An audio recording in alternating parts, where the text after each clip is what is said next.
नमस्कार, स्वागत है आपका कहानी हेमंत की जुबानी में। और आज की कहानी है बुद्धिमान राजा। एक राजा थे। उस राजा की साधु वेश में बड़ी निष्ठा थी। यह निष्ठा किसी किसी में ही होती है। वो राजा साधु संतों को देखकर बहुत राजी हो जाया करते थे।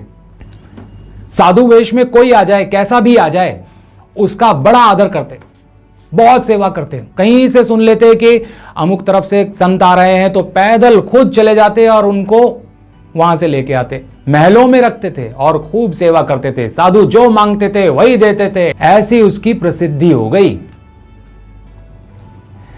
पड़ोसी देश में एक दूसरा राजा रहता था। उसने ये बात सुन रखी थी।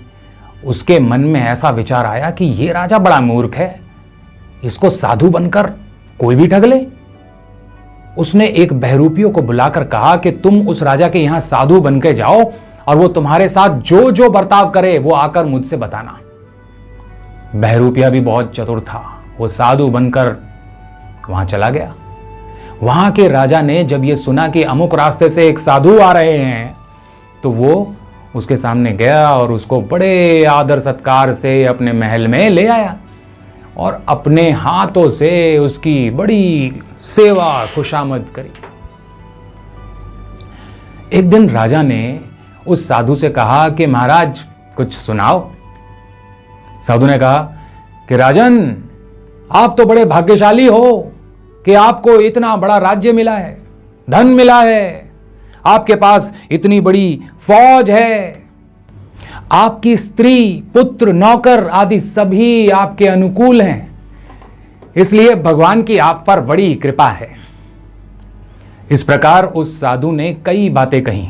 राजा ने चुप करके सारी बातें सुनी।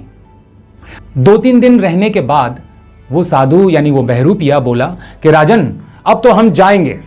राजा बोला, अच्छा ठीक है महाराज, जैसी आपकी मर्जी। राजा ने उसके आगे खजाना खोल दिया और कहा कि इसमें से आपको जो सोना, चांदी, माणिक, मोती, रुपए, पैसे चाहिए आप ले जाइए। उस साधु ने वहां से अच्छा अच्छा माल उठा लिया और ऊंट पे लाद दिया। जब वो रवाना होने लगा तब राजा ने कहा कि महाराज, ये तो आपने अपनी तरफ से लिया है, एक चांदी का बक्सा है वो मैं अपनी तरफ से देता हूं। तो राजा ने एक चांदी के बक्से को एक रेशमी जरीदार कपड़े में लपेटकर उसको दे दिया और कहा कि ये मेरी तरफ से आपको भेंट है। उस साधु ने वो बक्सा ले लिया और वहां से चल दिया। वो साधु यानी वो बहरूपिया अपने राजा के पास पहुंचा। राजा ने पूछा, क्या क्या लाए? उसने सब बता दिया कि लाखों करोड़ों का धन लेकर आया हूं। राजा ने समझा कि यह पड़ोस का राजा महान मूर्ख ही है, क्योंकि इसको साधु की पहचान ही नहीं है। ये कैसा साधु है? ये तो बड़ा नासमझ है। वो बहरूपिया बोला कि महाराज, एक बक्सा मुझे उस राजा ने अपनी तरफ से दिया है कि वो कह रहा था कि मेरी तरफ से भेंट ले लीजिए।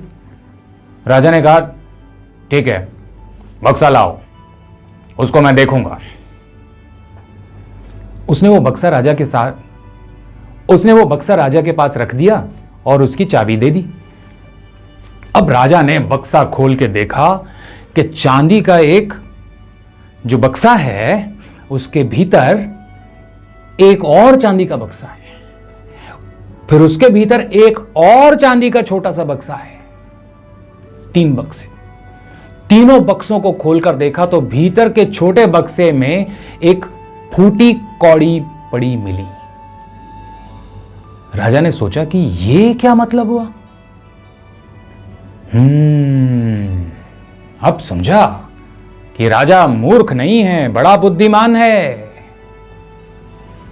साधु वेश में इसकी निष्ठा आदरणीय है। राजा ने बहरूपिये से पूछा कि तुमसे क्या बात हुई, सारी बात बताओ। उसने कहा कि एक दिन उस राजा ने मुझसे कहा था कि महाराज कुछ सुनाओ। तो मैंने कहा कि तुम तो बड़े भाग्यशाली हो, तुम्हारे पास राज्य है, धन है, संपत्ति है, अनुकूल स्त्री पुरुष आदि हैं, तुम्हारे पर भगवान की बड़ी कृपा है, बस महाराज यही सब बातें कही थी मैंने। ये सुनकर राजा सारी बात समझ गया। 3 बक्से होने का मतलब था स्थूल शरीर, सूक्ष्म शरीर और कारण शरीर।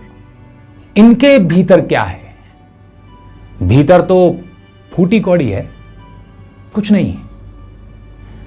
बाहर से वेशभूषा बड़ी अच्छी लगती है, बाहर से बड़े अच्छे लगते हैं, पर भीतर कुछ नहीं है। किसी के पास धन बहुत है तो यह कोई विशेष भगवत कृपा की बात नहीं है। ये धन आदि वस्तुएं तो पापी को भी मिल जाती हैं। सुत दारा अरु लक्ष्मी पापी के भी होए।